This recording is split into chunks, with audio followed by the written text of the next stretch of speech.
Right. Hello all my dear movie lovers. So ఇప్పుడే Kingdom సినిమాని అయితే చూడడం జరిగింది. మరి సినిమా చూసిన తర్వాత నా ఒపీనియన్ని మీతో షేర్ చేసుకుందామని ఈ వీడియో అయితే మనం చేస్తున్నాం. అంటే సినిమా బాగుందా లేదా అనే దాని గురించి మాట్లాడే కన్నా సినిమాలో ఏం బాగున్నాయి, ఇంకా ఏం బాగుంటే ఈరోజు ఇంకా సినిమా బాగుండు అనే వాటి విషయాల గురించి అయితే ఫస్ట్ మాట్లాడుకుందాం. ఫస్ట్ ఆఫ్ ఆల్ సినిమాలో చాలా బాగున్నది ఏంటంటే స్టోరీ. ఎందుకంటే ఒక 2 లేయర్స్తోనే కింగ్డమ్ అనే స్టోరీని రాసుకోవడం జరిగింది. ఓ పక్క చిన్నప్పుడే తప్పిపోయిన అన్నని మళ్ళీ తమ్ముడు ఎలా కనుక్కుంటున్నాడు అనే స్టోరీ ఒక పక్క అయితే, 70 ఏళ్ళుగా ఒక సామ్రాజ్యం ఉంది, ఒక కింగ్డమ్ ఉంది, కానీ ఒక కింగ్ లేదు వాళ్ళు రూల్ చేయడానికి. సో అలాంటి కింగ్ని ఆ ప్రజలందరూ ఎలా కనుక్కున్నారు, ఆ కింగ్డమ్లోకి ఈ కింగ్ ఎలా ఎంటర్ అయ్యారు, ఈ ప్రజలకు ఇతనే కింగ్ అని ఎలా తెలిసింది. సో ఇలా ఒక 2 లేయర్తో ఉన్న స్టోరీని గౌతమ్ గారు పేపర్ మీద చాలా చక్కగా రాసుకున్నారు. అది స్క్రీన్ మీదకి ఎలా వచ్చిందా లేదా అనేది మళ్ళీ మనం మాట్లాడుకుందాం.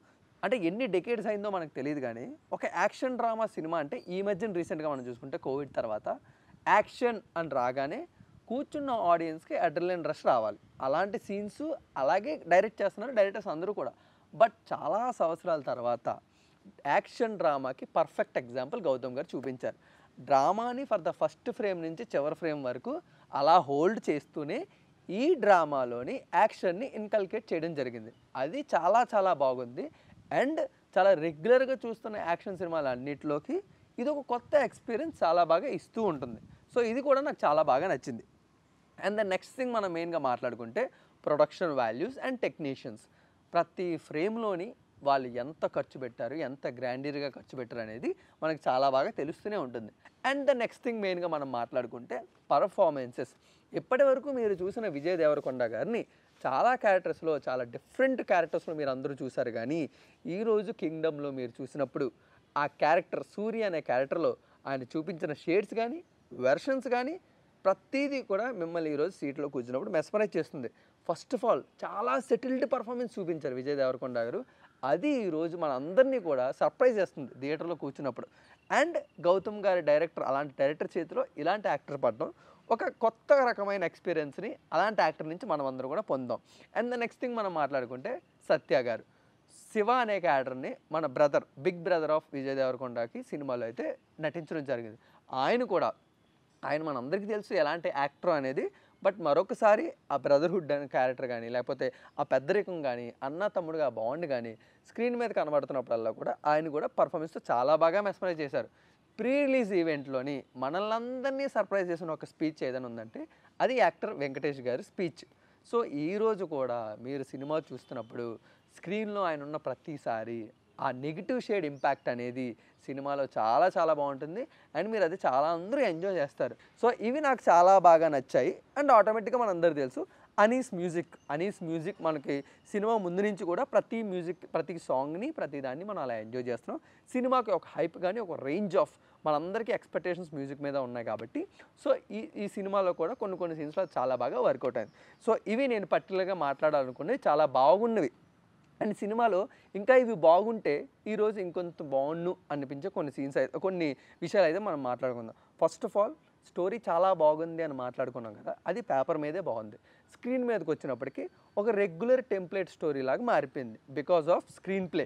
ఎందుకంటే ఒక ఫ్లాట్ నేరేషన్, ఒక ఫ్లాట్ స్క్రీన్ ప్లే ఉండడం వల్ల ఒక 2 లేయర్లో ఉన్న ఒక డిఫరెంట్ కథను కూడా తీసుకున్నప్పుడు ఆ ఫ్లాట్ స్క్రీన్ ప్లే ఉండడం వల్ల ఆడియన్స్ని హుక్ చేసే విధానం కానీ, ఆడియన్స్ని కూర్చోబెట్టే ఆ పేషెన్స్ కానీ ఎక్కడా కూడా ఆడియన్స్కి ఇవ్వలేదు. సో ఈ విషయంలో డైరెక్టర్ గారు స్క్రీన్ ప్లేలో కొంచెం కేర్ తీసుకుని ఉంటే చాలా చాలా బాగుండు అని నాకైతే అనిపించింది. ఎందుకంటే ఆ ఫ్లాట్ నరేషన్, ఒక డిఫరెంట్ 2 లేయర్ స్టోరీ తీసుకున్నప్పుడు ఒక చిన్న సర్ప్రైజ్ ఫ్యాక్టర్స్ కానీ, చిన్న ట్విస్ట్ అండ్ టర్న్స్ కానీ ఇలాంటి డ్రామాలో కూడా పెట్టుంటే చాలా బాగుందని అనిపించింది. సో ఇది మెయిన్గా నేను డిసప్పాయింట్ అయింది. అండ్ అదే కొంచెం బాగుంటే అనిపించింది. అండ్ ద నెక్స్ట్ థింగ్ మనం మెయిన్గా మాట్లాడుకోవాల్సింది అనీస్ మ్యూజిక్. ఎప్పుడైనా సినిమా ముందు సినిమా మీద 100% హైప్ కావాలి అని అంటే అనిరుద్ధ్ గారి మ్యూజిక్తో, ప్రతి ట్యూన్స్తోని, ప్రతి సాంగ్స్తోని మనకి హైప్ క్రియేట్ చేస్తారు. బట్ ఒకసారి సినిమాలోకి ఎంటర్ అయిన తర్వాత ఆ విజువల్స్తోని అనీస్ మ్యూజిక్ చూస్తున్నప్పుడు 100 టైమ్స్ మోర్ ఇంపాక్ట్ఫుల్ ఆడియన్స్కి తగులుతూనే ఉంటుంది. అండ్ అనిరుద్ధ్ గారి మ్యూజిక్ ఈరోజు అంతమంది ఫ్యాన్స్ ఎందుకున్నారంటే ఒక ట్యూన్ కానీ ఎన్ని వేరియేషన్స్ ఆయన క్రియేట్ చేస్తారో మనం చాలాసార్లు ఎక్స్పీరియన్స్ చేసాం. బట్ కింగ్డమ్లో కూడా నేను అదే ఎక్స్పెక్ట్ చేసి వెళ్ళి కూర్చున్నప్పుడు but for the first time అనుకుంటా అనిరుద్ గారు ఓన్లీ 2 ట్యూన్స్ తీసుకున్నారు.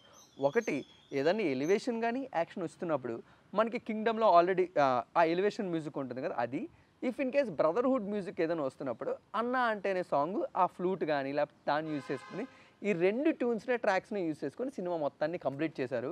అండ్ అది కూడా సినిమాకి అంటే ఎప్పుడు కూడా అనీస్ మ్యూజిక్ ఒక 100 టైమ్స్ ఆ సీన్‌ని ఎలివేట్ చేసేలాగా ఉంటుంది. బట్ ఈ సినిమా కొంచెం ఎక్కువగా డ్రామా మీద డిపెండ్ అవ్వడం వల్లో దేనికో తెలీదు గానీ, అనీస్ మ్యూజిక్‌కి ఆ సీన్‌కి అంతగా ఎలివేట్ అవ్వలేదు. అండ్ చూస్తున్న ఆడియన్స్ మేము కూడా కూర్చున్నప్పుడు అంత అడ్రినలిన్ రష్ గానీ, ఆ హైప్ గానీ, ఆ అనిరుద్ మ్యూజిక్ గానీ మన చెవుల్లో పడినప్పుడు ఆ బ్యాంగర్ అనేదైతే నాకు ఎక్కడ అనిపించలేదు. అది కొంచెం బావుంటే ఇంకా బావుండని నాకు అనిపించింది. ద నెక్స్ట్ థింగ్ సినిమాలో 2 లేయర్‌లు ఉన్నాయని మనం మాట్లాడుకుందాం. ద ఫస్ట్ థింగ్ ఆ కింగ్డమ్‌లోని కింగ్ ఎలా వెళ్లారు? అది తర్వాత మాట్లాడుకుంటే ద మెయిన్ ఎప్పుడైనా ఒక సినిమా చాలా బాగా ఆడియన్స్ కనెక్ట్ అవ్వాలంటే ప్రతి ఒక్క సినిమాలో మెయిన్ ఎలిమెంట్ ఎమోషన్. సో ఈ సినిమాలో కూడా బ్రదర్‌హుడ్ అనే ఎమోషన్ వాళ్ళు ఫస్ట్ నుంచి చెప్పుకొస్తూనే ఉన్నారు. సో చిన్నప్పుడు తప్పిపోయిన అన్నయ్య గురించి తమ్ముడు ఎలాంటి ప్రయత్నాలు చేశారు? చివరికి అన్నయ్యని ఎలా కలిసారు? ఆ అన్నయ్యని మళ్ళీ ఇంటికి తీసుకొచ్చారా లేదా? ఇలాంటి ఒక బ్రదర్‌హుడ్ ఎమోషన్ తీసుకున్నప్పుడు అన్నేళ్ళు జర్నీ అంటే అన్నయ్యని చిన్నప్పుడు తప్పిపోయిన అన్నయ్యని మళ్ళీ పెద్దయ్యాక కలిసినప్పుడు ఆ ఎమోషన్ సీన్స్ గానీ, లేకపోతే ఆ బ్రదర్‌హుడ్ బాండింగ్ గానీ, ఈరోజు అస్సలు వర్కౌట్ అవ్వలేదు. సత్య గారు, వీడీ గారు పోటాపోటాగా యాక్టర్స్‌గా పెర్ఫార్మ్ చేస్తున్నారు. బట్ వాళ్ళిద్దరి మధ్యన వస్తున్న సీన్స్ బ్రదర్‌హుడ్ బాండ్‌ని అంత బాగా క్రియేట్ చేయలేకపోయింది. ఆ ఎమోషన్‌ని, ఆ టీయర్స్ రోల్ ఔట్ గానీ, మనకెక్కడ కూడా సినిమాలో కూర్చున్నప్పుడు మనకి కలగదు. సో, ఈ బ్రదర్‌హుడ్ ఎమోషన్ అనేది ఇంకొంచెం చాలా బాగా రాసుకుంటే బాగున్ను అని నాకనిపించింది. రేపు మీరు కూడా సినిమా చూస్తున్నప్పుడు సేమ్ ఫీల్ అవుతారు. ఎందుకంటే బ్రదర్‌హుడ్ ఎమోషన్ మన లైఫ్‌లో ఎవరొకరు బ్రదర్ అనే ఆ బాండింగ్ ఉంటూ ఉంటుంది. వాళ్ళకి కనెక్ట్ అయ్యేలా అలాంటి సిట్యుయేషన్స్, అలాంటి సీన్స్ ఉంటే ఇంకా చాలా బాగుండని అనిపించింది. సో, ఇవి నాకు ఇంకొంచెం బాగుంటే అనిపించింది. అండ్ పర్టిక్యులర్‌గా భాగ్యశ్రీ క్యారెక్టర్ గురించి మనం మాట్లాడుకుంటే ఆమె ఈ కింగ్డమ్‌లో ఒక క్వీనే. కానీ పేపర్ మీద రాసుకున్నప్పుడు ఆమె క్యారెక్టర్ నిజంగా ఒక క్వీన్ లాంటి ఆ క్యారెక్టర్ ఆర్క్ ఉంటుంది గానీ, స్క్రీన్ మీదకొచ్చినప్పుడు చాలా రెగ్యులర్ టెంప్లేట్‌గా అయిపోయింది. హీరోయిన్ ఉండాలి. ఒక 2, 3 సీన్స్‌లో ఇంపార్టెంట్‌గా ఉండాలి అన్నట్టు ఉంది గానీ, సో, ఆ క్యారెక్టర్ ఆర్క్ కూడా కరెక్ట్‌గా కంప్లీట్ చేయలేకపోయారు. బట్ ఎనీవేస్ ఇవి సినిమాలో కొన్ని బాగున్నవి. కొన్ని బాగుంటే సినిమా ఇంకా బాగున్ను అనిపించినవి నాకు. బట్ ఎనీవేస్ మీరు కూడా ఒక ఆడియన్స్‌గా టికెట్ కొనుక్కొని మీరు కూడా రేపెళ్లి సినిమా చూస్తారు కాబట్టి మీకేమనిపించింది? మీకు డిఫరెంట్ పర్సెప్షన్ అనిపించొచ్చు. బట్ నాకు చూసిన తర్వాత నా ఒపీనియన్ మీ అందరితో షేర్ చేసుకోవాలని నేను అనుకుంటున్నాను. బట్ పర్టిక్యులర్‌గా నాకేమనిపించిందంటే 'గౌతమ్ తెన్ననూరి' గారు కింగ్ ఆఫ్ ఎమోషన్స్ మనకు తెలుసు. కింగ్ ఆఫ్ డ్రామా అని మనం మాట్లాడుకుంటూ ఉంటాం. ఆయన ఇలాంటి ఒక గ్యాంగ్‌స్టర్ బ్యాక్‌డ్రాప్ తీసుకున్నప్పుడు ఆ గ్యాంగ్‌స్టర్ బ్యాక్‌డ్రాప్‌లో ఈ మధ్యన ఆల్రెడీ బెంచ్ మార్క్ సెట్ చేసిన సినిమాలు ఏమైనా ఉన్నాయో మనందరికీ తెలుసు. 'కేజీఎఫ్‌లు' గానీ, 'లోకేష్ సినిమాటిక్ యూనివర్స్‌లు' గానీ, లేకపోతే 'సలార్‌లు' గానీ ఇలా చాలా ఉంటాయి. అలాంటి ఒక బ్యాంగర్ ఉంటుంది సినిమా స్టార్ట్ అయినప్పటి నుంచి చివరికి వెళ్తున్నప్పుడు. వాటన్నిటికీ అలవాటు పడిపోయిన జనాలు ఈ మధ్యన ఇలాంటి ఒక యాక్షన్ డ్రామా వచ్చినప్పుడు, డ్రామా మీదే ఎక్కువగా డిపెండ్ అయినప్పుడు డెఫినెట్‌లీ ఆడియన్స్ అంత కూర్చునే పేషెన్స్ ఈ రోజుల్లో లేదు అని నాకు అనిపించింది. బట్ డెఫినెట్‌లీ ఒక 'గౌతమ్' గారి మార్కున్న డ్రామాని 'కింగ్డమ్‌గా' విజయ్ దేవరకొండ గారు ఒక మెస్మరైజింగ్ పర్ఫార్మెన్స్‌తో ఈరోజు థియేటర్‌లో కూర్చొని మీరందరూ కూడా ఎంజాయ్ చేస్తారు. బట్ దీనికి పార్ట్ 2 కూడా ప్లాన్ చేశారు. ఐ హోప్ మనకి పార్ట్ 2 వస్తుందో లేదో మనకు తెలీదు గానీ, బట్ ఇవి ఈ కొన్ని యాస్పెక్ట్స్‌లో సినిమా మనకు చాలా బాగున్నాయి. కొన్ని సినిమాల్లో యాస్పెక్ట్స్‌లో ఇంకా బావుంటే బాగున్ను అని నాకనిపించింది. బట్ ఎనీవేస్ మీరందరూ కూడా ఖాళీ ఉంటే ఒకసారి సినిమాని చూసి ఎంజాయ్ చేయండి. మీ పర్సెప్షన్ డిఫరెంట్‌గా అనిపించొచ్చు. సో, మరొక సినిమా ఒపీనియన్‌తోని మళ్ళీ మనందరం కలుసుకుందాం. Thank you so much.